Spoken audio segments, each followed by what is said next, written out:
रीवा से अनिल की वाणी। कभी दो एक शब्द अपने आप में पूरा मजमून बन जाता है। महान व विख्यात व्यंग्यकार हरिशंकर परसाई जी ने कहा कि मैं इस बात से सहमत नहीं कि कानून अंधा होता है, बल्कि ये काना होता है और सिर्फ एक तरफ ही देखता है।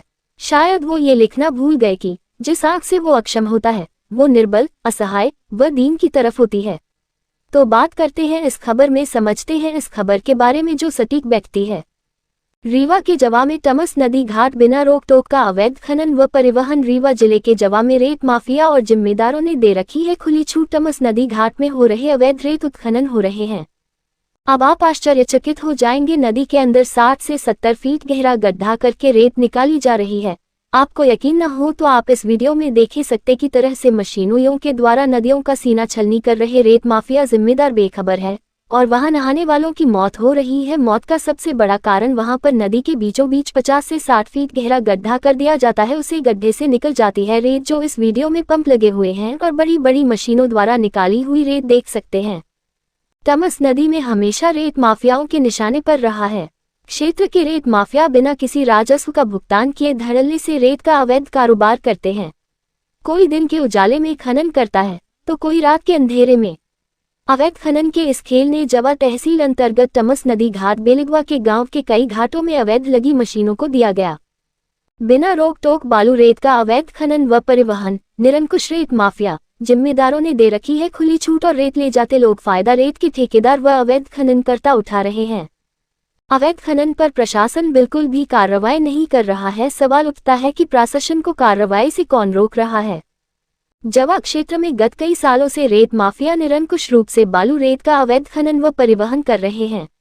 बिना किसी राजस्व के रेत माफिया टमस नदी के तटों से रेत का खनन कर औने पौने दाम में रेत बेच रहे हैं। पूरा टमस नदी के तट रेत माफियाओं के निशाने पर है, जबकि जिम्मेदार अधिकारियों ने इस पर चुप्पी साध रखी है। इसके चलते रेत माफिया बेधड़क होकर रेत का खुलेआम परिवहन कर विक्रय कर रहे हैं। शाम ढलते ही रेत माफिया नावों के माध्यम से टापू पर पहुंचकर रेत भरकर ला रहे हैं, जहां से ट्रैक्टर ट्राली में भरकर रेत खरीदारों तक महंगे दामों में पहुंच रही है। टमस नदी पर हो रहे इस अवैध खनन पर जिम्मेदार अधिकारियों ने मौन साध रखा है। वहीं इस जवा स्थल से जुड़े होने का दावा करने वाले जनप्रतिनिधियों, समाजसेवियों व संगठनों ने भी संदेहास्पद चुप्पी साध रखी है। अवैध रूप से कर रखा है भंडारण। क्षेत्र के कई रेत माफियाओं ने वर्षा के पूर्व से ही बालू रेत का अवैध रूप से भंडारण कर रखा है। अवैध रूप से टमस नदी के गर्भ से निकाली गई रेत को संग्रहित कर अब औने पौने दामों में खरीदारों को बेची जा रही है। शाम ढलते ही रेत के अवैध भंडारों से रेत ट्रैक्टर ट्राली में भरकर क्रेताओं तक सप्लाई की जा रही है। नगर के पुनर्वास स्थल से लेकर आसपास के कई गांवों में रेत का अवैध भंडारण कर माफिया अच्छी खासी कमाई कर रहे हैं, जबकि जिम्मेदार अधिकारी किसी तरह की कार्रवाई न कर इन्हें खुला समर्थन दे रहे हैं। रेत के अवैध खनन के खिलाफ कार्रवाई के मामले में खनिज विभाग लापरवाह बना हुआ है। विभाग छुटपुट कार्रवाई कर कागजी प्रक्रिया पूर्ण कर इतिश्री कर लेता है। पिछली बार करीब 3 माह पूर्व कार्रवाई की गई थी। इसमें जवा क्षेत्र से 2 ट्रैक्टर ट्रॉली जब्त किए गए थे, किंतु उस दिखावटी कार्रवाई का नामात्र भी असर रेत माफियाओं पर नहीं पड़ा।